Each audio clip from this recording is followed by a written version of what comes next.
एक ऐसा हीरो जो राजस्थान के जयपुर से आया, थोड़ा सांवला सा, वैसे थोड़ा तो नहीं, थोड़ा ज्यादा सांवला सा, इतना शर्मीला कि टीचर क्लास में नाम पूछती थी तो नाम नहीं बता पाता था, और आज उसका नाम पूरी दुनिया जानती है, इरफान खान।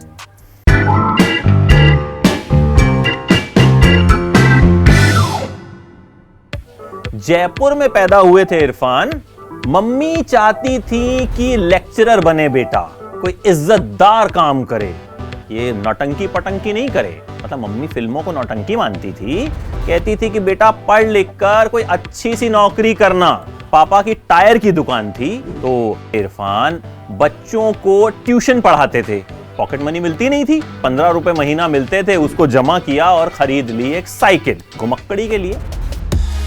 लेकिन देखिए, मन में एक ही जो तूफान था वो उठता रहता था कि भैया मुझे ये सब तो करना है नहीं। क्लास में बैठते थे, समझ नहीं आता था कि टीचर क्या पढ़ा रही है, बस सुनते थे, लेकिन कुछ पता नहीं चलता था क्या पढ़ा रही है, क्यों पढ़ा रही है, हम क्यों पढ़ रहे हैं, कुछ नहीं। दिमाग में था कि कुछ अलग करना है, कुछ ऐसा करना है जो मन को शांति दे, मन को सुकून दे। देखिए, इरफान को ना फिल्में देखने का चस्का लग गया। तो उस वक्त प्रेम प्रकाश थिएटर हुआ करता था, जो आज गोलचा के नाम से जाना जाता है। वहां दिलीप कुमार और नसीरुद्दीन शाह की फिल्में देखा करते थे।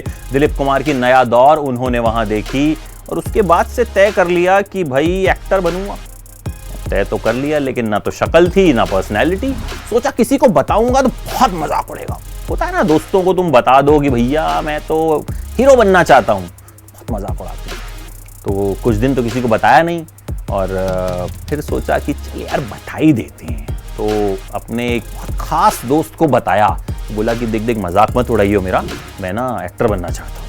अब दोस्त कब तक कंट्रोल करता, 2 दिन तो उसने कुछ नहीं कहा। उसके बाद ऐसा मजाक उड़ाया कि बेचारे इरफान भी जो हैं पछताने लग गए कि मैंने इसे क्यों बता दिया भैया कि मुझे हीरो बनना है। तो चले गए भाई साहब NSD। अब उनको पता था कि भाई जो एक्टिंग की जो राह है वो वहां से होकर जाती है। लेकिन मम्मी को बोल दिया झूठ। बोला मम्मी एक कोर्स करने जा रहा हूं, वापस आऊंगा तो देखना जयपुर यूनिवर्सिटी में लेक्चरर बन जाऊंगा। मम्मी भी खुश, बेटा दिल्ली जा रहा है, पढ़ेगा लिखेगा, बड़ी नौकरी करेगा जैसा मैं चाहती हूँ। अब NSD में आए, वहां भी झूठ बोला। NSD में एडमिशन के लिए ये जरूरी होता है कि आपने 10 नाटक कम से कम पहले किए हों। इन भाई साहब ने तो कुछ किया नहीं था, पर एडमिशन चाहिए था, बनना था हीरो। बोल दिया झूठ कि किए हैं भैया, 10 नाटक किए हैं। खैर एडमिशन मिल गया। अब इरफान जो थे ना, वो अपनी क्लास में कोई ब्राइट स्टूडेंट नहीं थे, थोड़े सांवले से थे, ज्यादा बात किसी से करते नहीं थे। तो सबको लगा कि यार ये लड़का कुछ खास इसके बस की है नहीं कुछ करना। लेकिन किसी को क्या पता था कि भाई आने वाले टाइम में बड़ा नाम करेगा। वहीं मुलाकात हुई शुतापा से, जो उनकी गर्लफ्रेंड बनी।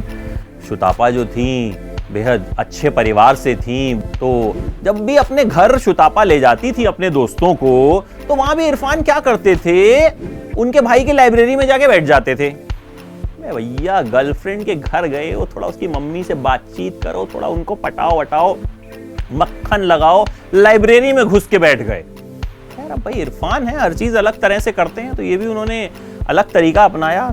लेकिन जिस वक्त उनका NSD में एडमिशन हुआ ना, उसी साल उनके पापा इस दुनिया को छोड़कर चले गए। इरफान परिवार के सबसे बड़े बेटे थे, परिवार की जिम्मेदारी उन पर आ गई। मिडिल क्लास फैमिलीज में होता ऐसा है कि बड़े बेटे पर जिम्मेदारी आती है, तो इरफान पर बड़ी जिम्मेदारी आ गई। पापा की दुकान पर बैठना शुरू किया। क्या करते, एक तरफ सपना था, एक तरफ परिवार था, मन में बहुत सारी उलझन थी कि करूं तो क्या करूं। ऐसे में एक शख्स ने उनका साथ दिया, जिसकी वजह से इरफान जयपुर से निकलकर दिल्ली आए। शख्स थे इरफान के छोटे भाई। इरफान के छोटे भाई ने कहा, मैं परिवार की जिम्मेदारी संभालता हूं, तुम जाओ और अपने सपने को सच करो। तो इरफान वहां से नेशनल स्कूल ऑफ ड्रामा में आ गए। वहां मीरा नायर ने उन्हें फिल्म सलाम बॉम्बे के लिए साइन कर लिया। मीरा नायर जैसी बड़ी डायरेक्टर इरफान जैसे न्यूकमर को साइन कर ले, उनके लिए बहुत बड़ी बात थी। पहले उन्हें लीड रोल के लिए साइन किया गया। बहुत खुश हुए इरफान की, मतलब कॉलेज में जिस लड़के को कुछ नहीं समझा जाता था उसे लीड रोल के लिए साइन कर लिया गया। यार उसके बाद मीरा नायर ने उन्हें बताया कि देखो भाई, लीड रोल में तुम्हें नहीं ले रही हूं, तुम्हारा रोल दूसरा कर देती हूं। मैंने कहा कोई बात नहीं भाई, मैं तो फ्रेशर हूं, नया हूं, न्यूकमर हूं, मुझे कोई रोल मिल जाए। वर्कशॉप शुरू हुई।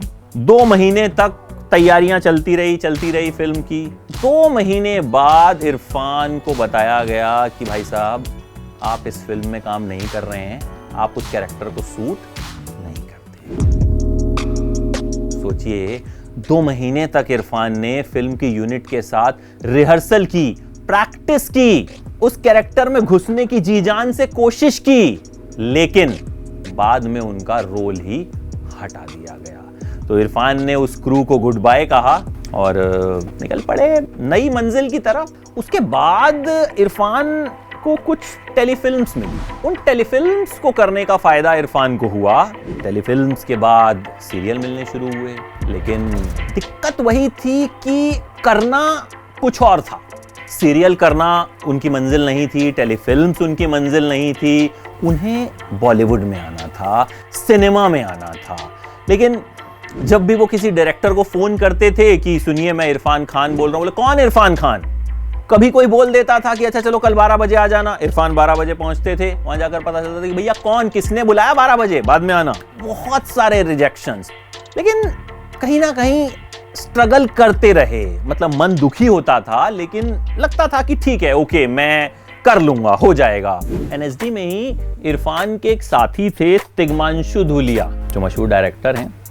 उन्होंने भी इरफान के साथ ही जो है ये कोर्स किया था। तो तिग्मांशु धूलिया को भी लगता था कि नहीं, इस लड़के में जो है टैलेंट है और मैं जब फिल्म बनाऊंगा तो इसको जरूर कास्ट करूंगा। देखिए, इरफान को स्ट्रगल करते हुए 2 दशक बीत गए, 20 साल। 20 साल में तो कोई भी टूट जाए, लेकिन इरफान नहीं टूटे। इरफान को उसके बाद एक ऐसा ब्रेक मिला जिसने उनकी किस्मत पलट कर रख दी। द वॉरियर, हॉलीवुड फिल्म, और उसमें मेन लीड। सोचिए, जिस शख्स को बॉलीवुड काम नहीं दे रहा था, उसे हॉलीवुड ने काम दिया। इरफान ने द वॉरियर की और छा गए। उसके बाद उन्होंने की हासिल, अपने दोस्त तिग्मांशु धूलिया की फिल्म में विलन के किरदार में थे। और उसके बाद तो सबने मान लिया कि भैया ये जो है कमाल का एक्टर है। एबीपी न्यूज आपको रखे आगे।